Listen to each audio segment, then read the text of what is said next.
November 2021, I flew to South America, alone. In the first 2 days, I met 2 guys. We clicked instantly, and began traveling together. For weeks we shared everything, wild adventures, parties, and moments that made us feel alive. But as fun as it was challenging. I struggled to focus on photography, on the things that were truly important to me. I was constantly trying to stay in the rhythm, rushing to keep up instead of slowing down to capture what truly mattered to me.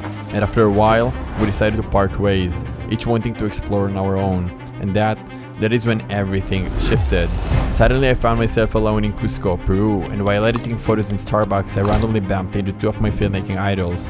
I did not have any followers, nothing special to show, but they still invited me to join them on their journey. Traveling with them made me realize something profound. When you're surrounded by people who share your mindset, everything changed. You create differently, you express yourself more freely, and you push your creative boundaries more than you ever thought possible. It's not that I regret my time with the first group, but it made me realize how much the people around you can shape your experience, and how important it is to surround yourself with those who inspire you. And that is why I created the Zanzibar trip. Not just to explore, but to bring together creators who share that same passion, to inspire and challenge each other, just like I experienced in Cusco.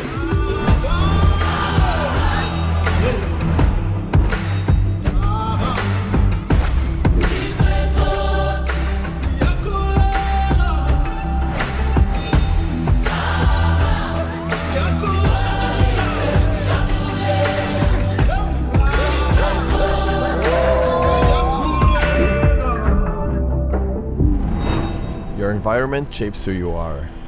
Surround yourself with people who inspire you, who push you to grow. Because in the end, it's all about the people.